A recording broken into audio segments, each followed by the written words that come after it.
如果你問愛因斯坦，咁點解 E 係等於 mc²？佢會話俾你聽，係因為係拉定律。係拉定律係全個宇宙最高嘅定律。係拉定律只係一個簡稱，佢嘅全名係咁㗎啦定律。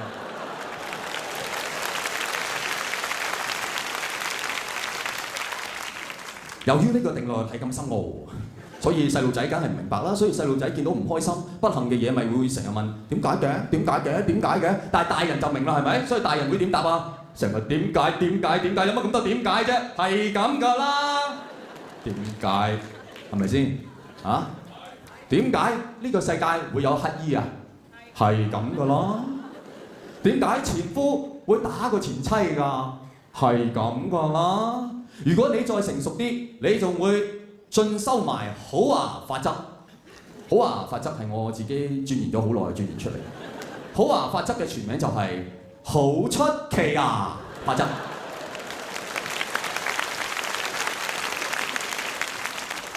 點解自己親生媽媽都會咁喪打自己個仔㗎？係咁㗎啦。但係個老豆又會唔理㗎噃，好出奇啊！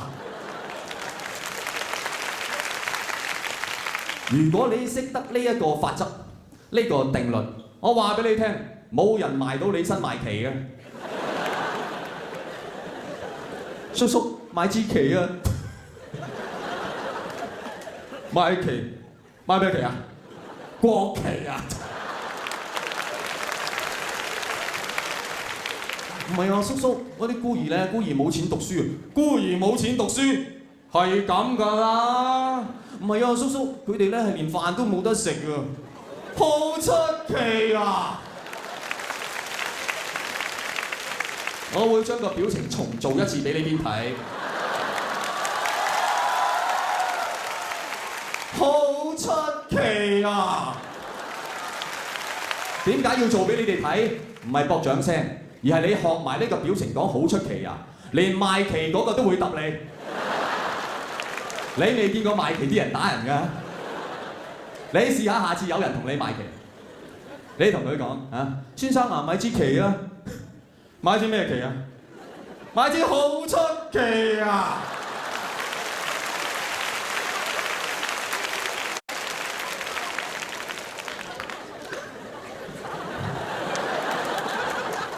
但係各位，你幾時會發覺呢個好出奇啊，同埋係咁㗎啦嘅真正威力咧？就係當有一日不幸降臨到你自己身上，你想揾個人傾訴下。阿強啊，阿 Mary 佢真係欠咗我錢唔還，連電話都唔覆俾我啊！係咁㗎咯。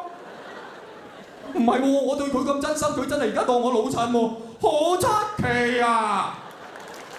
好出奇㗎啦，好出奇㗎啦！你係咪黐線㗎？你無端端咁打人都有，你咪黐線㗎你！好出奇啊！係咁㗎啦。其實你啲成日當自己係主角嘅人，其實係好難做得到啊！有幾難啫？做人嘅嘢，開心有一日，唔開心有一日啊嘛，開心啲啊嘛。開心有一日，唔開心有一日，咁即係呢日唔係好重要啦。咁點解要開心啲啊？呢句説話嘅邏輯係點講都通㗎嘛。開心有一日，唔開心有一日，咪唔開心咯。OK 㗎嘛，係嘛？埋單有一日，唔埋單有一日，咪唔埋單咯。拉鏈有一日，唔拉鏈有一日，咪唔拉鏈咯。你明㗎啦，做人啊，忍一時風平浪靜，退一步海闊天空啊。忍一時風平浪靜，忍1個小時就夠啦，忍多個小時都唔使。係㗎，如果你喺忍嘅呢個小時裏面，即刻買張機票飛去巴拉圭，佢就喺南美洲嘅中間，你係望唔到海嘅。我包你風平浪靜。忍一時風平浪靜，忍一世就風平浪靜。退一步海闊天空，退一步會夠，退多步都唔使遇到咁蚊。啊，係，海嘯唔使驚啦。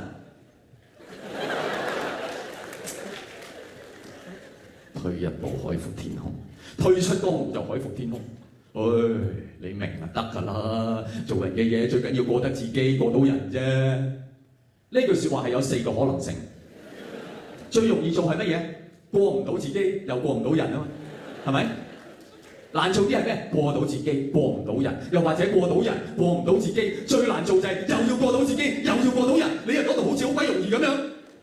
冇嬲，船到橋頭自然直啦。